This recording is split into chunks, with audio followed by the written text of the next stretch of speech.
누가복음 2장 1절에서 7절 다 함께 성경을 찾으시고요. 다 함께 읽겠습니다. 그때에 가이사 아구스도가 영을 내려 천하로 다 호적하러 하였으니 이 호적은 고레뇨가 수리아 총독이 되었을 때에 처음 한 것이라. 모든 사람이 호적하러 각각 고향으로 돌아가매 요셉도 다윗의 집 족속이므로 갈릴리 나사렛 동네에서 유대를 향하여 베들레헴이라 하는 다윗의 동네로 그 약혼한 마리아와 함께 호적하러 올라가니 마리아가 이미 잉태하였더라. 거기 있을 그때에 해산할 날이 차서 첫 아들을 낳아 강보로 싸서 구유에 누였으니 이는 여관에 있을 곳이 없음이러라. 아멘. 오늘 말씀 제목이 마지막 오늘 읽었던 구절이죠. 있을 곳이 없음이러라 라는 제목입니다. 이번에 제목을 잡을 때는 좀 오래 걸렸어요. 너무 잘 아는 본문이고 특히 이 본문을 가장 많이 할 때는 크리스마스 때거든요. 아직 크리스마스가 되려면 너무 멀었고 계절도 완전히 반대고 참 이거 좀 제 마음에 하나님 어떤 마음을 제게 주시려고 하시고 우리 성도님들과 교회에 하나님 어떤 마음을 주실까요? 라고 기도하는데 보통 너무 잘하는 본문이기 때문에 지나가면서 흘려 읽던 본문인데 마지막 구절이 확 오더라고요. 있을 곳이 없음이러라. 그냥 당연한 상황의 이야기인데 참 많은 메시지를 주셨어요. 지금 누가복음 이제 1장 마치고 1장이 굉장히 길었습니다. 2장으로 이제 처음으로 넘어오는 예수님의 탄생을 오늘 보고 있습니다. 그래서 잠시 키워드를 좀 드릴게요. 누가복음 1장부터 1장 전체 키워드를 제가 전달했던 내용을 잠시 드리면 첫 번째는요, 하나님의 준비 열심에 대한 부분들을 계속 우리 확인했습니다. 그리고 기쁨, 그 속에서 오는 기쁨, 아무에게도 빼앗을 수 없는 기쁨, 그래서 나오는 찬양, 그리고 존재 가치와 목적, 이렇게 지금 키워드를 따라왔는데요. 오늘 이번 주간에 이제 누가복음 2장을 시작하는 어떻게 보면 본문의 내용과는 조금 다르게 좀 해석했는지는 모르겠지만 제게 이번 시간에 이번 이 구절을 읽으면서 하나님 주신 마음은요, 어떤 부분이었냐면 이거였습니다. 외로움이었습니다. 이게 왜 이럴까요? 답이 다 나와버렸네. 하나 넘겨버릴게요 그냥. 외로움이었습니다. 외로움. 여러분 외로움을 경험해 보셨습니까? 반대로 해야겠죠. 외롭지 않은 적이 외로움을 경험하지 않은 사람이 없겠죠. 외로움은 누구에게나 다 오는 모든 사람이 말합니다. 근데 제가 말했던 그 외로움에 조금 더 말해서 이 공허함도 조금 다른 의미지만 좀 넣어서 이야기해요. 지독한 외로움과 공허함이 있습니까? 여러분 그럴 때 있었습니까? 그래서 이 외로움은 단순하게 아이들이 말하는 심심한 거 말하는 거 아니에요. 아유 심심하다, 혼자 있으니까 심심하다. 어릴 때는 그렇게 표현하는데 그런 가벼운 표현을 말하는 것이 아닙니다. 똑같은 표현이라 할 수 없지만 조금 더 닮은 표현은 여러분 분리불안이라고 다 아시죠? 아기를 키우는 어머니들은 100% 다 아실 거고요. 특히 아이들이 엄마랑 좀 떨어지려고 할 때 분리불안. 그때 언제죠? 요즘에는 더 빨라요. 옛날 때보다 점점 빨라져요. 옛날에는 그래도 초등학교 가기 전까지 그래도 저 때만 해도 7살 때 유치원 갔거든요. 그전에는 뭐 집에서 그냥 다 엄마랑 뭐 아버지랑 뭐 거의 어머니랑 계셨죠. 그런데 이제는 뭐 2살, 1살, 2살 나쁘다 좋다는 말이 아니라 이제 이때 찾아오는 게 아이들이 뭐가 있죠? 분리불안 있죠. 강아지도 있다더라고요. 개도 그게 있다더라고요. 저도 모르는데 차원은 다르겠지만 조금 이것도 가까운 게 아닌데 조금 가깝게 설명한 분리불안이 있죠. 여러분 기억 잘 안 나시겠지만 기억나실 것 같아요. 저도 났거든요. 저도 유치원 다녀왔나 초등학교 어릴 때 저학년이나 다녀왔는데 집에 그때는 뭐 휴대폰 뭐 이런 거 연락할 체계가 없던 시대잖아요. 왔는데 문이 잠겨 있어요. 띵동띵동. 우리 집을 아무리 눌러도 그때 뭐 벨 이런 것도 없었고요. 열쇠도 안 들고 다닐 때라기 때문에 아무리 눌러도 집에 아무도 없는 거예요. 이 어떻게 갈지 몰라요. 그래서 그 아파트 살았는데 그 복도 그 계단 앞에서 엄마 올 때까지 울면서 막 떨었던 생각이 납니다. 왜 그런 마음이 들었을까요? 왜 그런 마음이 들었을까요? 다 그렇지는 않겠죠. 엄마 분명히 올 텐데, 기도하면 될 텐데. 근데 제 마음속에 그 당시에 무슨 생각이 드냐? 혹시 나 놔두고 도망간 거 아니냐? 이런 생각이 드. 이 나만 놔두고 우리 집이 다 도망간 거 아니야? 왜 한 번씩 그런 공갈을 한 번씩 한 번씩 그래 제 말 안 들을 때, 야, 니 놔두고 이사 가버린다, 뭐 쫓아내버린다, 이런 이야기들을 한 번씩 들어가지고 또 한 번씩 너 주워 왔다 막 이런 이야기 들었잖아요. 그때는 딱 그런 생각이 들어요. 진짠가 혹시 나만 놔두고 가버리셨나? 이런 막 불안함이 막 찾아와가지고 그냥 막 아무 이유 없이 엄마가 올 때까지 아무데도 안 가고 놀면 될 텐데 밖에서 울었던 기억도 저와 비슷한 경험을 하신 분들 한 번 있을 겁니다. 그래서 이제 조금 더 나아가서 요즘에 이런 단어 많죠. 인싸, 또 반대말 뭡니까? 아싸, 인싸, 아싸, 뭐 인사이드, 뭐 아싸, 아웃사이드 이런 이야기 같은데, 이런 말이 유행이 될 만큼 특히 아싸들의 고충, 외로움을 아십니까? 맞죠? 어딘가에도 소속되지 못하는 뭔가 외로움.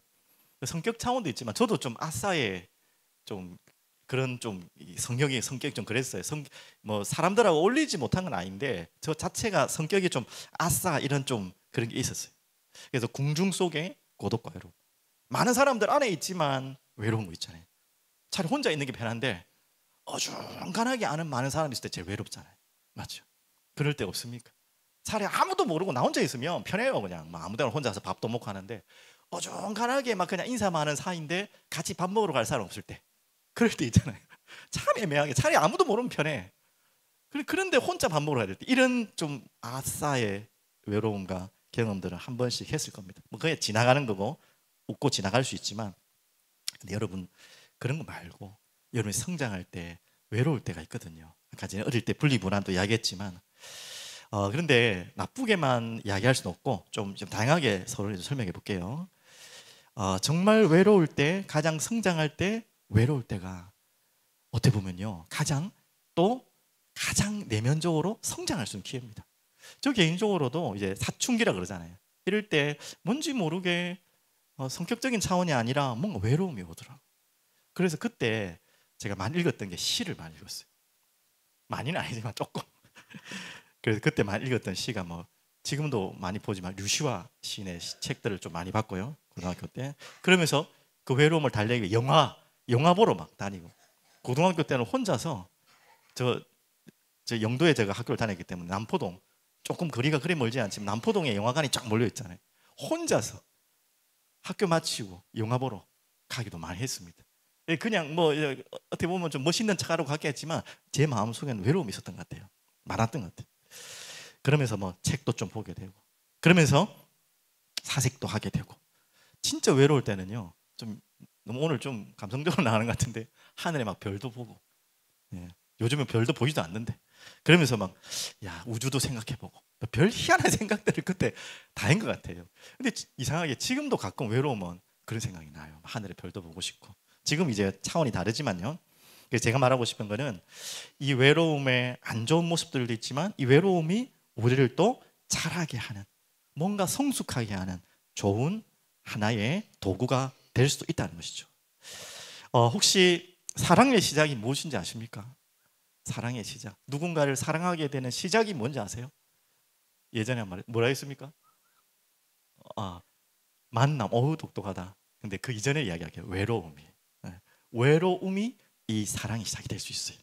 창세기 2장 18절 성경적 근거를 한번 말씀드려 볼게요. 사람이 혼자 사는 것이 좋지 아니. 이때만 해도 아담 혼자 창조될 때 하나님 그것을 보시고 뭐라고 말씀하셨죠? 혼자 사는 것 좋지 아니하니. 왜 그랬을까요? 외로워 보였다는 말이겠죠. 내가 그를 위하여 돕는 배필을 지으리라 하시니라. 어떻게 보면 하나님이 우리의 깊은 외로움을 알고 계셨던 것 같아요. 아니, 하나님은 이미 그것을 알고 창조하신지도 모르죠. 하물며 성삼위 하나님 또한, 이건 신학적인 용어인데 성삼위 하나님끼리 사귐을 하고 교제를 하고 있어요. 그 사귐 속에, 교제 속에 우리를 초대하신 사건이 구원이라는 어마어마한 사건이에요. 이것 하나하나 찾아가는 시간입니다. 자, 그러면 갑자기 오늘 이렇게 예수님이 탄생하신 진짜 크리스마스 축제와 같은 이 본문을 가지고 왜 이렇게 좀 축 처지는 단어를 가지고 하느냐. 자, 미리 나왔네요. 1번. 오늘 읽은 본문이 여러분 어떻게 읽으셨습니까? 뭐 어떻게 얘기해? 아 그래 뭐 우리가 잘 아는 본문 너무나 많이 뭐 크리스마스 때마다 보는 본문, 뭐 안 봐도 아는 본문인데 보통 이렇게 많이 느끼잖아요. 아 참 낮고 낮은 곳에 비참한 곳에 오셨구나. 맞습니다. 그것이 근본이지만 오늘 이번에 제 마음속에 하나님 주신 마음은 야 정말 외롭게 오셨구나라는 마음이 들게 하시더라고요. 그래서 이 하나님의 아들이신데 그분이 외롭게 오신 아들로 오늘은 좀 정리하고 나눠드리는 시간 가지겠습니다. 그래서 성경을 보시면 3절 오늘 읽었지 않 보십시오.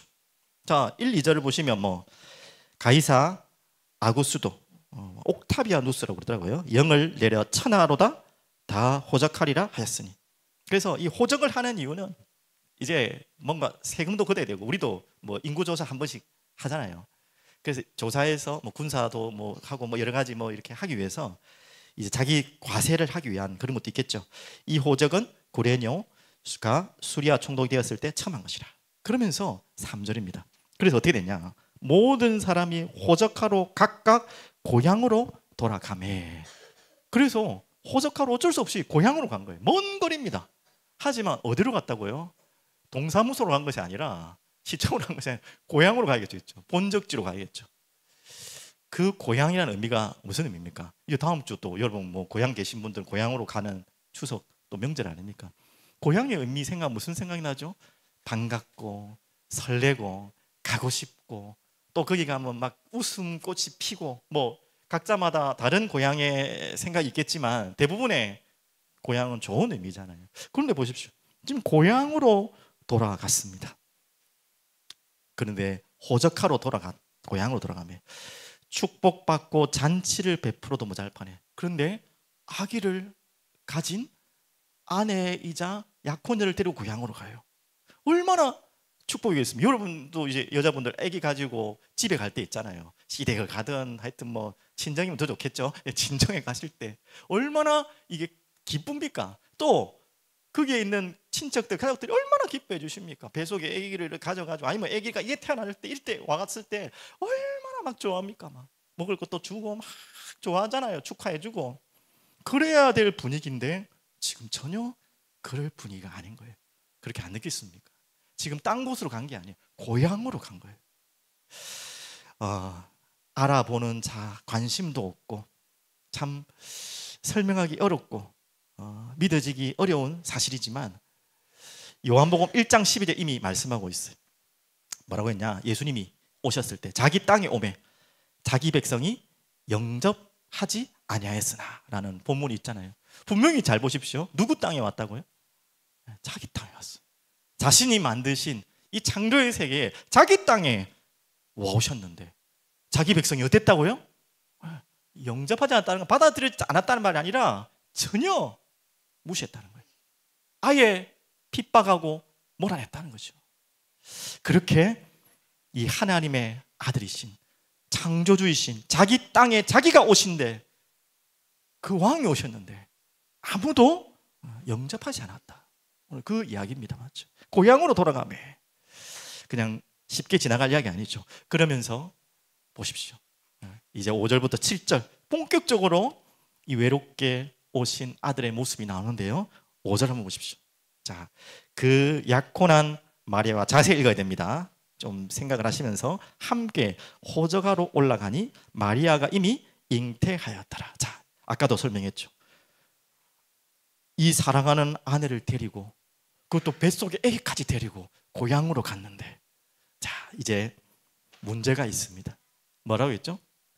결혼한 마리아와 함께 가야죠. 안 그랬습니까?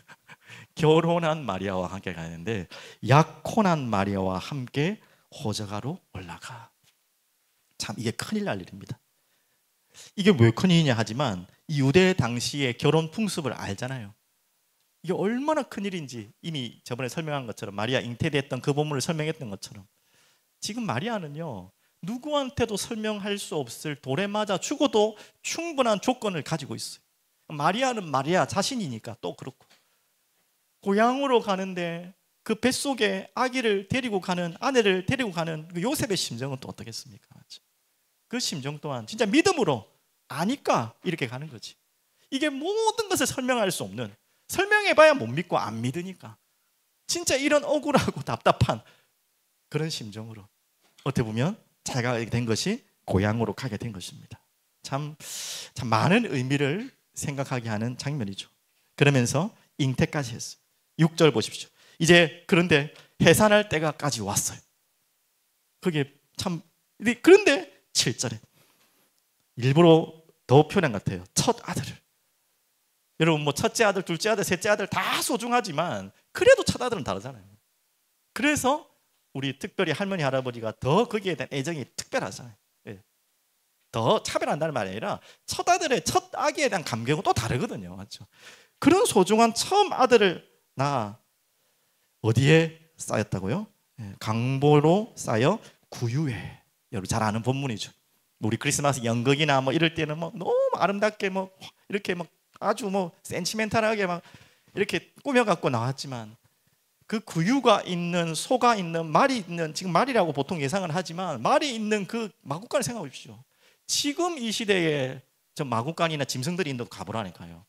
지금 동물복지가 얼마나 좋습니까? 동물복지라 위에 선풍기도 나오고 요즘에 얼마나 좋습니까? 깨끗하고. 그래도 냄새나고 더러워요.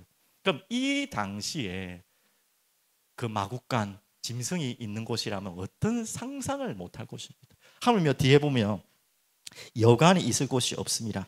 여관이라 표현했죠. 지금 우리가 표현하면 뭐 호텔, 모텔 깔끔하게 생각되잖아요.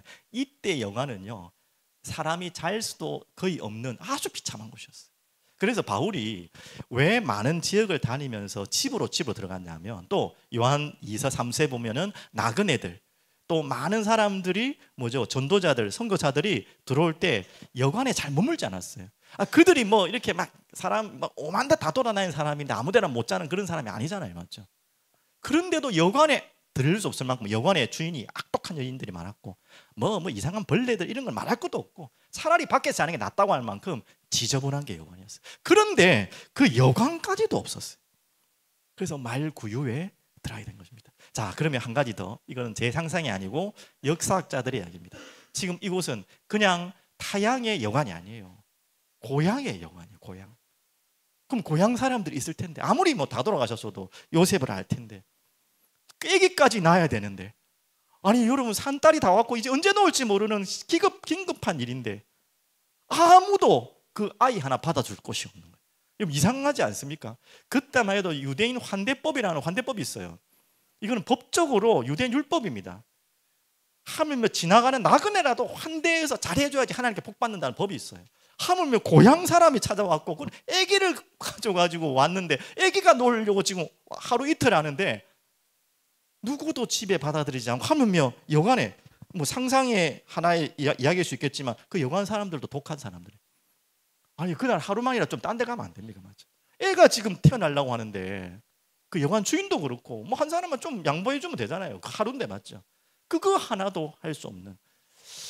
제가 상상력을 동원한 것이 아니라 실제로 역사학자들이 이렇게 해석을 했더라고요. 얼마나 비참합니까? 자기 땅에 오매. 자기 땅이에요. 자기 땅. 자기 백성들이 영접하지 아니하였다. 이건 조금 더 먼 이야기지만 지금 예수님이 태어나는 장면까지도 이렇게 외롭게 오셨습니다. 뭐 왜 이렇게 하셨을까요? 하나님 왜 이렇게 하셨을까요? 하물며 왜 또 하필이면 호적하러 가는 그때에 아기가 또 태어날 때가 돼요. 이거는 뭐 우연히 그렇다 보니까 이루어진 사실은 아닌 것 같아요. 하나님께 우리에게 중요한 메시지를 주고 있습니다. 맞죠? 그래서 가장 우리가 잘 알고 있는 낮은 곳에 그 누구도 찾아갈 수 없는 그 높은 곳이 아니라 그 누구도 찾아갈 수 있는 그곳에 하물며 짐승도 볼 수 있는 그곳에 짐승도 만날 수 있는 그곳에 예수님이 낮고도 낮은 가장 낮은 곳에 더 이상 낮은 곳이 없어요. 아니 지금도 그렇죠. 지금은 말할 필요도 없고 이 시대만 해도 어디에 아이가 그래도 어디 구유에 아이를 누입니까? 맞죠? 그 지저분한 통에 이 아이가 얼마나 위생적으로도 그렇고 얼마나 태어난 아기에게 지금 깨끗하게 해도 모자랄 판에 맞죠? 지금 그런 상황입니다. 자, 이 내용들만 봐도 정말 외롭게 오신 아들 아닙니까? 자기 땅에 아니 만왕의 왕 대신 창조주가 이 땅에 오시는데 이렇게 오신 것입니다. 조금 더 이야기하면 축복받지 못. 당연히 마리아와 이 요셉은 아니겠지만 가장 축복받고 잔치가 일어나고 축제가 일어나도 부족할 판에 고향에 찾아왔는데 축복받지 못한 아들로, 축복받지 못하게 태어난 자처럼 이렇게 오신 거예요. 맞죠? 참 우리에게 많은 메시지를 주고 있습니다. 여러분 그런 단어 들어보셨습니까? 천덕꾸러기. 예, 천덕꾸러기란 말 듣잖아요. 천떡이, 꾸러미 뭐 이런 뜻이래요. 아무 그냥 별 필요 없는 같은 비슷한 단어가 있어요. 애물단지. 이 말 들어보셨습니까? 어떻게 보면요, 저번 주간에 제가 설명드렸는데 쓰레기, 가장 가치가 낮은 것이 우리가 쓰레기라고 표현하잖아요. 쓰레기 가운데서도 더 가치 낮은 거, 재활용되지 않는 쓰레기까지 하겠는데 그거보다 더 가치 낮은 걸 찾았어요. 오늘 메시지 찾으면서 재활용도 되지 않는 쓰레기보다 더 가치가 낮은 게 뭐냐면 이겁니다. 천덕꾸러기, 애물단지. 버리고 싶어도 버리지 못하는 거. 쓰레기는 그냥 확 버리면 끝나잖아요. 버리고 싶어도 버리지 못하는, 그게 천덕꾸러기의 의미랍니다. 그게 애물단지의 의미랍니다. 어떻게 보면 좀 너무 비하한 설명인지 모르겠지만 하나님의 아들이 그만큼 어떻게 보면 이 땅에 오셨을 때 그렇게 된 것입니다. 아니잖아요 하나님, 아니잖아요 목사님. 참 보세요, 뭐 이렇게 막 목자들도 오고 뭐 천사들도 축제하고 다음 주에 본문 보면 막 난리가 났잖아요. 이게 역설 아닙니까? 얼마나 축하해 줄 사람이 없으면 생판 모르는 목자들이 와가지고 그걸 축하해 주겠습니까? 저는 그렇게 보이더라고요. 얼마나 축하해 줄 사람이 없으면 하나님이 천사를 보내서 축하해 줄 만큼, 어떻게 보면 역설이지만 그만큼 외롭게 이 땅에 오신 예수님입니다. 제가 억지로 엮어가는 것이 아닙니다. 결국 이 외롭게 오셔서 외롭게 살다가 외로움 죽음으로 가셔야 될 분이 바로 예수 그리스도입니다. 그 누가 이 땅에 외롭게 살다가 외로움 죽음으로 죽고 싶은 사람이 어디 있겠습니까? 그렇게 누구를, 어떤 아들을 그렇게 보내고 싶습니까? 어떤 아들을 낳고 싶어요? 그런 분 아무도 없어요. 정말 많은 사람들에게 둘러싸여 축복받고 잔치를 베풀고, 그래서 무슨 1년 되면 우리 생일 잔치도 하고 매일 또 우리 교회도 생일 잔치 하잖아요. 그날 그래 중요하다고, 중요하죠. 그만큼 축복하고 축하해주고 싶은 게 부모의 마음이고 모든 사람의 마음인데 그 누구도 축하해 주지 않는 탄생, 그게 예수 그리스도의 탄생. 그렇게 취급받아야 될 분이 아닌데, 그렇게 애물단지처럼 천덕꾸러기처럼 취급받을 인물이 아닌데 하나님은 굳이 그렇게 예수님을 보내셨습니다. 왜? 그가 가야 될 길이 그런 길이었기 때문이기도 합니다. 참 많은 마음을 주시고 생각을 하게 하는 메시지입니다. 그래서 이 찬양이 있죠. 304장인가요? 저 높고 높은 별을 넘어 이 낮고 낮은 땅 위에 왜 오셨을까요? 죄 범한 영혼 구하려고 그 아들 보내사 화목제물 삼으시고 죄 용서하시기 위해서 이렇게 외롭게 오신 아들 예수 그리스도. 자, 그러면 두 번째입니다. 왜 그러면 그렇게 외롭게 오셨을까요? 오늘 여러분 붙잡아야 될 단어입니다. 외로움 속으로 찾아오신 아들입니다.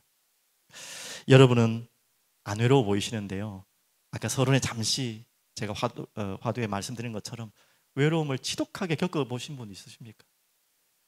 아마 외로움 때문에 너무 힘들어 해보신 적이 있으십니까? 결론에 좀 나오겠지만 제가 아까 전에 좀 사춘기 이야기했지만 제 인생 영화가 하나 있거든요. 여러분에게는 인생 영화가 뭡니까? 내 영화 봤던 영화 제일 기억에 남는 영화, 제게는 오늘 제목 일부러 말하려고 한 게 아니라 진짜예요. 8월의 크리스마스. 보신 분도 계실 텐데 못 본 분들 더 많을 것 같아요. 한석규 주연의, 심은하 주연의.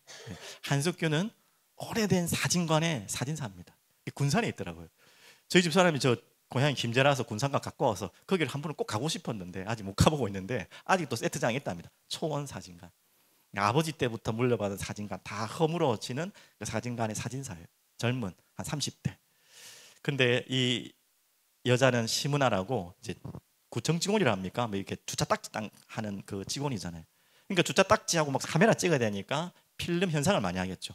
그렇게 해서 자연스럽게 만나게 되는데 두 분이 이루지 못할 풋풋한 사랑을 하는 거기에는요 키스 장면도 하나 안 나와요. 그 많은 그 멜로 영화 중에 키스 하나 안 나와요. 그냥 뭐죠? 팔짱 끼는 게 가장 수위 높은 그 부분입니다. 근데 굉장히 설레게 하는 영화거든요. 자, 그 이야기를 하는 게 아니라, 근데 이 한석규가 결국은 젊었지만 시한부 인생을 살고 있는 거예요. 그래서 죽음을 얼마 남지 않은 인생을 살고, 그런데 사랑이 찾아온 거예요. 죽음을 얼마 남지 않은데 사랑이 찾아오니까 거부하지도 못하고 받아들이지도 못하고 그런 애매한 상황. 그런데 끝까지 그 여자는 그 남자가 죽을 병에 걸린 걸 몰라요. 그럼 서서히 멀어지게 된 거죠. 뭐 그런 이야기입니다. 이제 그래서 뭐냐, 그래서 저는 궁금한 게 왜 제목을 8월의 크리스마스라 했을까? 그게 궁금해서 많은 저도 생각해 봤는데 그 내용을 설명해 놓은 부분 보니까 그렇대. 8월은 어떻게 보면 지금 비슷한 계절이잖아요. 가장 모든 만물이 소생케 되는 막 파릇파릇해지고 자라는 가장 왕성할 때인데, 그 8월의 크리스마스는 이제 한 해가 끝나는, 이 크리스마스의 의미는 당연히 예수가 오신 크리스마스의 의미는 아니고요, 겨울을 의미한 거겠죠. 계절의 끝을 말하는 거겠죠. 가장 파릇파릇할 때 크리스마스를 맞아야 되는 심령을 이야기한 거죠. 사랑하고도 사랑하지 못하는, 굉장히 참 철학적인 이야기죠. 감독도 철학과 나온 사람이거든요. 허진호 감독이라고 참 좋아하는 감독인데, 제가 왜 얘기하냐면, 여러분 이 이야기가 연결되는 이야기입니다. 철들었다는 이야기를 들어보셨습니까? 철들었다. 또 반대로 아유 철부지, 철없다. 뭐 저희 집 사람이 저한테 잘하는 이야기는 아유 당신 철없다. 이 부분에만큼은 철없다는 이야기를 많이 해요. 뭐라 하냐면 이 경제관념에 대해서 저한테 철없다. 제가 부끄러운 건지 이게 자랑인지 부끄러운 건지 모르겠지만 부끄러운 거겠죠. 이 나이에 경제를 몰라요. 솔직히 저는 인터넷 뱅킹도 한 번도 해본 적이 없어요. 아유 부끄러워서 이제 말 못하겠네. 그 말은 관심도 가질 수 없지만 제가 지금까지 살아온 가운데 경제 고민을 해본 적이 없어요. 그러니까 철이 없다 하죠. 그 고민은 우리 집 사람이 모두 다 갖고 있으니까 돌아가는 것도 모르고 아무것도 몰라요. 그런 부분에는 이제 철 없다라는 말인데, 장점이 단점인지 모르겠습니다만은 철이 없다는 말이 무슨 말인지 모르죠. 이 8월의 크리스마스 연결되는 이야기입니다. 바로 철이 바로 계절을 말하는 거예요. 그래서 철이 없답니다. 그래서 철부지란 말은 계절을 모르는다 이 말이에요. 부지, 아니 불자, 알지 못한다. 그러니까 철없다, 철부지란 말은 야 지금 겨울철인데 겨울철인지를 몰라요. 여름철인데 여름철인지 몰라요. 옛날에 농사 시절 때는 이 말이 더 많았겠죠. 예의 철부지라는 말은 야 지금 봄이야, 그럼 뭐 해야 돼요? 아 여름이야, 그러면 지금 농사 뭐 해야 됩니까? 이걸 모르는 거예요. 계절을 몰라가지고. 그 바보론 같은 의미죠, 맞죠? 그 말이 바로 철이 없다, 철부지. 반대로 철이 들었다는 말은 또 무엇입니까? 나의 계절을 안다는 것이죠. 지금 계절을 지금이 봄이구나, 지금이 여름이구나, 가을이구나, 겨울이구나. 그래서 이 8월의 크리스마스라는 말은 바로 이 계절을 안다는 말이에요. 가장 파릇파릇할 때 언제나 죽음이 찾아올 수 있다는 것을 은유적으로 표현한 굉장히 의미 있는 메시지입니다. 오늘 여러분에게 전달하고 싶은 메시지, 이 8월의 크리스마스를 깨달은 자가 바로 철든 자입니다. 자, 왜 이야기를 길게 하느냐, 이 외로움 속에 찾아온 아들인데요, 모든 사람이 외로울 수밖에 없는 이유를 설명하는 거예요. 이 외로움의 이유를 모르는 자는 아직 철부지입니다. 아직 철이 덜 들은 분이에요. 진짜 외로움을 아는 자가 철이 드는 시작입니다. 아직 나는 나 외로운 거 없어요. 아직 애기라서 그래요. 나는 살아가는데 외로움이 한 번도 없었습니다. 아직 철부지입니다. 단언컨대 마음은 기쁘고 좋을지 모르지만 철부지입니다. 자, 그래서 이 예수님이 이 외로움 속에 외로운 길로 찾아오신 이유는 외로움의 사람들에게 오신 것입니다. 외로울 수밖에 없는 우리들에게 찾아오시기 위해서 외로움 속으로 찾아오셨어요. 그래서 다윗의 집에 족속으로 오셨다 했죠. 사무엘상 16장 1절에 사무엘하 7장 16절에 이미 약속하셨죠. 무슨 말씀입니까? 이게 바로 하나님의 열심을 말씀하신 거예요. 갑작스럽게 즉흥적으로 하나님이 득 보니까 아이고 얘들이 영 불쌍하네 해가지고 마음이 돌변해가지고 찾아오신 게 아니란 말이에요. 그리고 번복될 수 있는 에이 찾아보니 영 아니네 하고 아닐 것 같네 하고 처리하거나, 그게 아니에요. 영원 전부터 계획하신 하나님의 열심이 번복되지 않는 영원한 하나님의 계획이 성취된 사건이 다윗의 집 족속, 오늘 4절입니다. 한번 보십시오. 오늘 4절이 굉장히 중요한 부분인데요, 다윗의 집 족속이므로 우연이 아니에요. 예수님이 이 다윗의 가문에 오시겠다 약속하셨죠. 왜 하나님이 요셉의 가정에 태어나게 하셨느냐 하면 이 요셉이 다윗의 자손이거든요. 그 후손으로 오도록 하나님이 이미 계획하신 대로, 약속하신 대로 오십니다. 그리고 어디에 오셨습니까?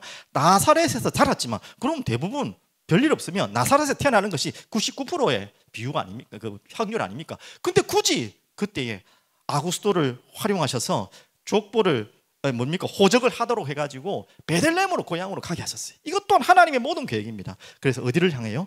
베들레헴으로 가게 하는 바로 이 사건입니다. 그래서 바로 연결하겠습니다. 오늘 중요한 단어 꼭 기억하십시오. 베들레헴. 자, 예수님이 태어난 땅은 어디입니까? 예루살렘. 뭐라고요? 뭐라고 했어요? 뭐라고? 아니 그렇죠. 조금 맞아요. 똑똑하네. 도시. 앞에 답이 있습니다. 보통 나사렛이라고 착각하는 사람도 있어요. 나사렛에 자라셨어요. 하지만 태어난 곳은 어디라고요? 네, 베들레헴. 그거 참 특이하죠. 일부러 하나님 그렇게 하셨어요. 근데 이게 우연히 고향 가서 그냥 애기 낳으라고 한 게 아니고요. 이미 하나님은 약속하셨어요. 미가서 5장 2절에 한번 보실까요? 자, 같이 읽겠습니다. 베들레헴 에브라다야, 너는 유다 족속 중에 작을지라도 이스라엘을 다스릴 자가 내게로 나올 것이라. 그의 근본은 상고요 영혼에 있느니라. 나와 있죠. 베들레헴에서 오실 것이다. 상고라는 단어는 오래전을 말하는 거예요. 더 정확하게 영적으로 해석하면 태초부터 영혼에 이미 계획하신 그분이 어디 오셨다고요? 베들레헴에 오실 것이다. 이미 하나님 약속하셨어요. 자, 그러면 한 가지 더 질문. 베들레헴의 뜻이 뭘까요? 우리 아이들한테 물었는데 누가 말씀하셨어요? 아니, 못 들었죠, 우리 아이들? 베들레헴 뜻이 무슨 말일까요? 다윗. 아주 중요한 일입니다. 이야기입니다. 베들레헴이라는 뜻을 오늘 알면 됩니다. 자, 누군가가 이야기하셨어요. 떡집. 알겠죠? 베들레헴의 뜻은 뭐냐? 떡집이에요. 왜 하필이면 우연히 지금 말을 지어낸 게 아니고 실제 그렇습니다. 베들레헴이라는 말 자체가 떡집. 왜 떡집이 무슨 도시 이름이 떡집이 뭐야? 참 의미 있죠. 자, 보겠습니다. 바로 이 이야기 때문에 그렇습니다. 다음 주 읽어볼까요? 예수께서 이 시대에 나는 생명의 떡이니 내게 오는 자는 결코 줄이지 아니할 것이요 나를 믿는 자는 영원히 목마르지 아니하리라. 한 구절만 더 볼까요? 예수께서 이르시되 내가 진실로 진실로 너희에게 이르노니 인자의 살을 먹지 아니하고 인자의 피를 마시지 아니하면 너희 속에 생명이 없느니라. 예수님이 자신이 누구라고 했어요? 떡이다. 무슨 떡? 생명의 떡이다. 그래서 하나님이 외로움 속에 계신 우리들을 외로움 속으로 찾아오신 이유가 뭐라고? 떡 나눠 주러 오신 거예요. 보통 떡은 언제입니까? 우리 이건 조금 다른 이야기지만 축제할 때 떡을 하죠. 우리는 빵도 마찬가지입니다. 축제할 때, 중요한 일을 할 때, 중요한 축제 때 예수님이 오신 목적이 뭐라고요? 떡 나눠 주러 오셨어요. 떡 나눠 주러. 근데 어떤 떡? 누구의 떡? 예수님 만들어가 떡 나눠준다는 말이에요? 자기 살이 떡이래. 떡만 먹으면 안 되니까 포도주도 마셔야 되냐? 포도주까지. 그래서 예수님이 이 표현이 무슨 말입니까? 떡을 나눠주기 위해서 자신의 몸이 찢어지셨어요. 떡을 찢는 것처럼. 그래서 성찬 때마다 제가 우리 성찬식 때 가장 어떻게 보면요, 여러분이 자세히 봐야 될 게 뭐냐면 퍼포먼스가 아니고요, 제가 빵 하나를 가지고 오잖아요. 예전에는 그냥 다 잘라놓은 거 그냥 막 이렇게 드셨잖아요. 근데 이것도 우리가 의미를 생각하면 되지만 일부러 떡 하나를 제가 가져온 거예요. 빵이지만. 그래서 일부러 찢는 모습을 보여줬죠. 그러면서 원래 정확하게 말하면 찢어서 여러분 나오실 때만 하나하나 다 드려야 돼요. 왜? 그 빵이 떡이 누구를 상징하는 것입니까? 바로 예수님의 살을 말하는 거예요. 찢는다는 말은 뭡니까? 고통과 그 정말 어떻게 보면 잔인한 거잖아요. 하지만 예수님의 살이 그렇게 찢어지신 거예요. 누구에게 주시기 위해서? 모든 사람에게 나눠주시기 위해서. 그 떡을 나눠주시려면 찢어야 될 거 아닙니까? 찢어지지 않으면 어떻게 나눠줍니까? 그래서 성찬의 그 예식이 빵을 찢는 장면이 나온 거예요. 그러면서 그 한 빵에서 하나하나 나눠드리는 거예요. 한 몸이라는 거예요. 이 예수님의 찢겨진 살을 받아 먹은 자는 한 몸이 된다는 거예요. 그게 교회입니다. 그 피 흘리심으로 우리의 죄가 씻음 받게 되는 거예요. 어마어마한 이야기죠. 그래서 베들레헴에 오신 것입니다. 그래서 이 떡을 먹는 자는 영원히 배고프지 않고 이 잔을 마신 자는 영원히 줄이지 않는다. 반대로 해볼까요? 이 떡을 받지 않은 자, 이 잔을 마시지 않은 자는 영원한 외로움 속에 고통 속에 눈물 흘리다가 끝나는 인생입니다. 왜 외로움 가운데 태어나셨고 외로움 속에 계신 우리들에게 찾아오셨습니까? 바로 이 떡 나눠주려고. 외로운 자들에게, 영원히 외로움 속에 빠져나올 수 없는 자들에게 영원한 답을 주기 위해서 자신의 살을 찢고 여러분에게 나눠주시러 오신 분이 바로 베들레헴에 오신 예수 그리스도입니다. 얼마나 감사합니까? 감격되지 않습니까? 이런 찬양이 있더라고요. 여러분 아시는지 모르겠지만 그 위로브라는 찬양 속에 시간을 뚫고라는 찬양이 있습니다. 뭐 가사가 너무 좋아서 이 내용과 너무 연관되어서, 당신은 시간을 뚫고 이 땅 가운데 오셨네. 왜요? 우리 없는 하늘 원치 않아. 참 표현이 너무 좋지 않아요? 우리가 없는 하늘을 원치 않아서 우리 삶에 오셨네. 자신의 평안을 버리고, 맞죠? 외로움 속으로 찾아오셨어요. 외로울 필요가 없는 그분이 외로움 가운데 외롭게 외로움 속으로 찾아오셨어요. 자신의 평안을 버리고 우리에게 평안 주셨네. 가장 낮은 자의 모습으로 우리 삶에 오셨네. 이게 바로 베들레헴의 뜻입니다. 그리고 그분은 외로운 길을 걸어가시고 가장 외로운 곳, 말구유가 외로운 곳이 아니에요. 그게 시작이었다면 그 인생의 마지막 끝은 어디였습니까? 이 땅에서 끝은 십자가, 갈보리, 골고다였어요. 결국 가장 외로운 곳으로 가셨죠. 그래 하셨기 때문에 예수님은 마지막 십자가 지시기 전에 겟세마네에서 무슨 기도했죠? 눈물로 피가 될 만큼 흘리면서 아버지께 간구했어요. 왜 그랬을까요? 왜 연약한 모습을 보여주셨을까요? 그것이 너무나 외로운 곳이었어요. 단절되는 것. 성삼위 하나님의 교제 속에 있던 그분이 그것에서 끊어지는 사건이 십자가 사건이에요. 그것까지도, 그 외로움 속까지도 예수님이 들어가신 거예요. 고통, 그건 말할 필요도 없고요. 그 정도가 영적 의미는요, 그보다 더 커요. 그 성삼위 하나님의 영원한 교제 속에 있던 그분이 거기에서 나오는 시간이, 시간을 뚫고 이 땅으로 오신 시간이 바로 갈보리 시간이에요. 그걸 위해서. 여러분, 그 의미를 생각한다면 우리는 정말 먹먹할 수밖에 없는 사건입니다. 자, 그러면 결론적으로 이게 무슨 소리입니까? 이게 말도 안 되는 이야기입니까? 여러분, 이제부터 깊은 외로움 속으로 들어가십시오. 이런 말도 안 되는 소리.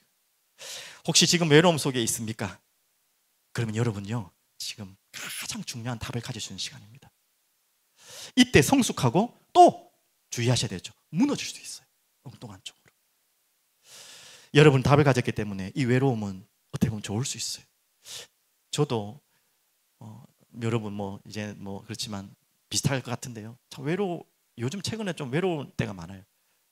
이제 새로운 교회도 시작해서 여러분을 만나서 너무 감사하고 기쁘고 좋지만, 그와 반대로 그 오랫동안 만났던 너무 가깝게 지냈던 분들하고 거의 단절이 됐거든. 참 원수 아닌 원수처럼 된 분도 있고, 아니면 너무 가깝고 좋은 분인데 절대 연락할 수 없는 어색한 사이가 된 분 너무 많아요. 적당히 친한 분이 아니고 평생을 같이 동역했던 분들인데 언젠가 또 하나님의 계획 따라 만나시겠지만 그 마음속에, 제 마음속에 한 번씩 외로움이 찾아오더라고요. 그래도 30년이라는 세월에 너무나 중요한 분들 많이 만났는데 이제 편하게 얘기할 수 없는 상황이 돼버리다 보니까 그 외로움이 오는데, 제가 이 말씀을 보면서 하나님 생각을 바꾸셨어요. 그래, 또 나를, 또 여러분도 그런 마음이 있으면 있겠죠. 우리를 성장해 가게 하시는 거구나. 그래서 절대 이 외로움은, 그리스도께서 찾아오신 이 답을 가진 자의 외로움은요, 가장 좋은 성장의 기회예요. 그래서 여러분 기억하십시오. 여러분 정말 많은 사람들의 주변에 막 둘러싸인 분 있잖아요. 보통 인싸 그러잖아요. 인싸. 세상에서는 부러워하지만 그거 그렇게 좋은 거 아닙니다. 아니, 나쁜 건 아니에요. 성격 좋고 어울리고 잘해야 되죠. 저는 그런 개념이 아니라 항상 많은 사람들이 있어야 되는 사람을 말하는 거예요. 아니 사람들 오는데 내가 싫을 게 뭐 있습니까? 근데 나는 항상 많은 사람들의 주변에 있어야 되는 사람이야. 나는 인싸가 아니면 안 돼. 그런 사람은 굉장히 위험한 사람이에요. 맞죠? 가장 성장하기 어려운 사람이에요. 여러분은 외로움 속으로 걸어가십시오. 당신은 정말 혼자 있을 수 있습니까? 결국은 혼자입니다. 거기에 답이 있으면 돼요. 많은 사람들이 있다는 것은 웃고 떠들고 즐길 때가 많겠죠. 그러고 싶어서 인사하고 싶겠죠. 하지만 그것은 다 지나가요. 외로움 속에 찾아오실 아들을 여러분 찾으셔야 됩니다. 여러분, 우리는 지금 공동체에 함께 계시지만 성령은 각각 개인에게 오시는 거예요. 부모가 믿는다고 나에게 성령이 그냥 찾아오시는 것이 아니에요. 옆에 계신 장로님, 옆에 계신 집사님들이 믿음이 좋아서 같이 있으니까 성령이 함께 찾아오신 것이 아닙니다. 우리가 공동체를 무시하는 것이 아니고요. 여러분은 반드시 혼자 하나님을 대면하는 시간이 있어야 돼요. 홀로 외로운 시간이 있어야 돼요. 근데 왜 대면 안 하냐? 안 외롭잖아요, 솔직히. 저를 지금까지 가장 많이 성장하게 했던 시간은 아까 육신적으로도 외로운 시간이었어요. 근데 영적으로는 더 했습니다. 뭔가 외로움 찾아올 때 있거든요. 뭔가 허전하고 혼자 있는 것 같고, 세상에서는 그러면 엉뚱한 데 빠지겠지만요, 그걸로 막 뭐 엉뚱한 걸 채우겠죠. 뭐 술 한잔 하면 막 엉뚱한 막 하겠죠. 그 지나가는 겁니다. 근데요, 이 외로움을 하나님과 함께하는 시간을 바꿔주십시오. 그때요 성장합니다, 여러분. 진짜 깊은 하나님을 만나고 대면하는 시간. 그래서 이야기를 한 거예요. 깊은 외로움 속으로 들어가라.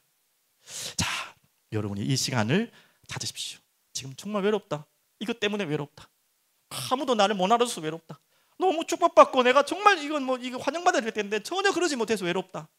혹시 여러 가지 사정으로 지금 외로우신 분이 있다면 진짜 홀로 예수 그리스도, 외로움 속에 찾아오신 그분을 1대1로 대면하는 시간이다. 오늘 그 기회를 여러분 절대 놓치지 마십시오. 자, 그럼 그게 끝이 아닙니다. 여러분 그 답을 가지고 어디로 가야 되냐? 외로움에 답이 없는 자들에게 찾아가십시오. 사랑은요, 혼자 받으면 좋잖아요. 자꾸 우리는 사람을 독점하려고 하거든요. 그런 욕심이 다 있거든요. 좋은 거지만 그건 시작입니다. 사랑은요, 나눠주면 나눠줄수록 커집니다. 이 신기한 겁니다. 우리가 전도라는 개념에 우리가 먼저 뭐 하나님 사랑을 알아야지, 맞습니다. 그 시작은 맞지만 거기에만 머물러 있으면 그 사랑은 절대 하나님의 온전한 사랑이 아니에요. 사랑은요, 나눠줄수록 커져요. 여러분, 외로움 속에 그분을 만났다. 그분이 나와 함께 하심으로 내가 영적으로 그분의 사랑을 받고 성장했다. 그러면 반드시 해야 될 게 뭐냐? 외로움 속에 있는 자들에게 찾아가십시오. 그들에게 찾아가서 그 외로움 속에 있는 답을 주세요. 그러면요, 이 사랑은, 이 하나님의 사랑은 점점 커져가요. 왜 나는 하나님의 사랑이 자꾸 이게 성장하지 못할까 하는 질문하신 분이 있다면 여기에 답을 찾으셔야 돼요. 하나님은 깊이 교제하는 것으로 끝나면 안 돼요. 그 교제가 반드시 외로움 속에 빠진 자들에게 전달돼야 돼요. 그러면요, 그들에게 사랑이 전달될 뿐만 아니라 사랑은 희한합니다.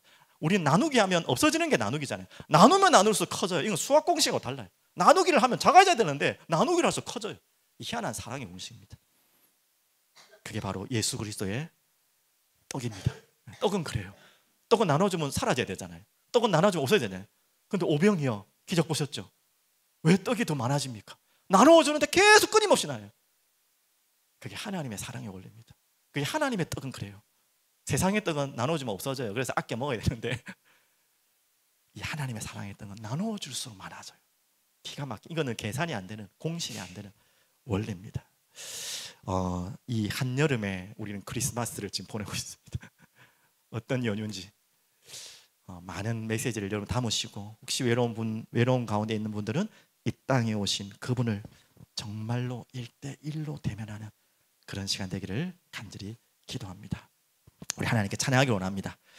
오늘 제일 먼저 예배 전에 선포 전에 찬양했던 찬양인데요, 이 찬양을 함께 드렸으면 좋겠습니다. 그리고 우리에게 찾아오신, 외로운 가운데 오시고 외로움 속에, 우리의 외로움 속에 찾아오신 그분을 오늘 나의 왕으로 고백하고 찬양합니다.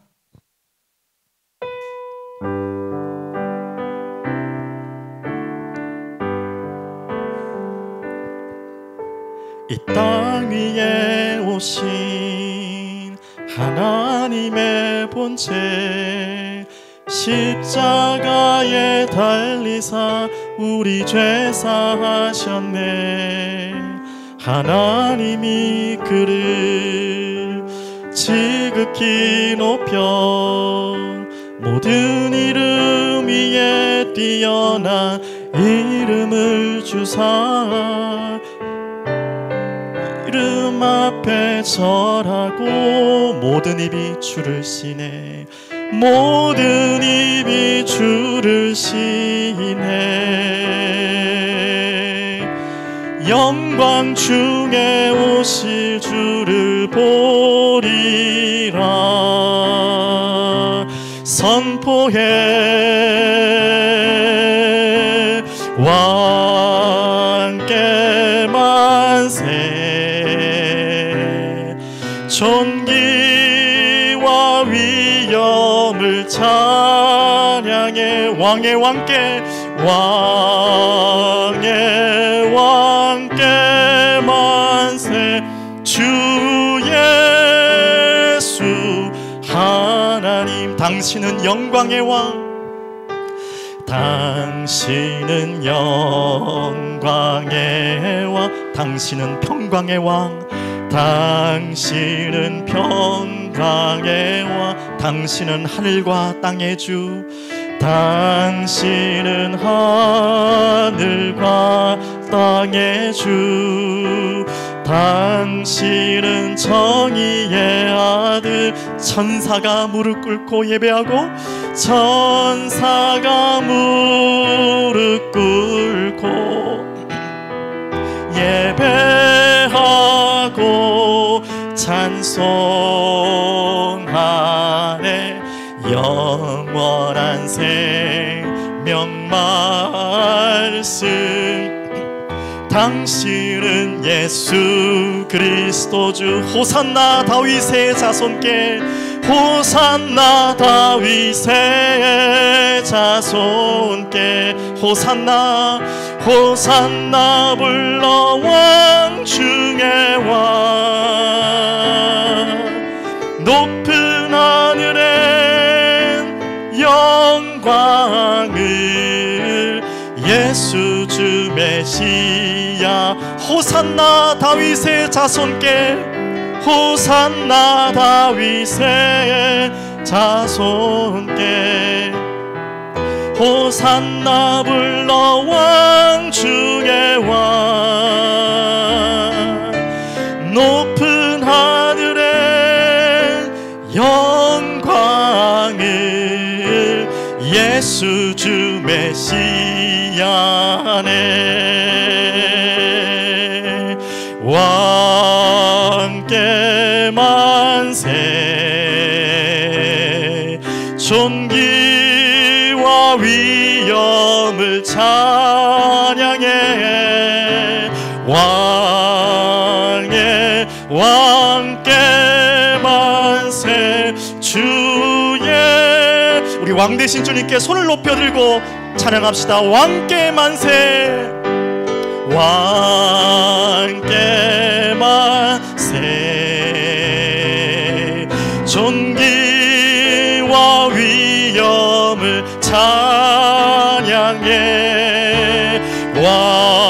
왕의 왕께 만세. 주 예수 마지막으로 고백합시다. 왕께 만세. 왕께 만세. 존귀와 위엄을 찬양해. 왕의 왕께 만세. 주 예수 하나님, 주 예수 하나님, 주 예수 하나님. 주님 찬양하고 경배합니다. 외롭게 이 땅에 오셔서 외로움 속에 우리 속에 찾아오신 주님을 찬양합니다. 그분이 나의 주이시며 왕이심을 고백합니다. 하나님, 우리의 인생이 정말 깊은 외로움 속에 왕 되신 주님을 뵙게 하시고, 이 왕 되신 주님의 사랑을 품고 외로움 속에 빠져있는 자들에게 사랑을 전하는 자로, 떡을 나누는 자로 우리를 사용하여 주시옵소서. 예수 그리스도 이름으로 기도합니다. 아멘.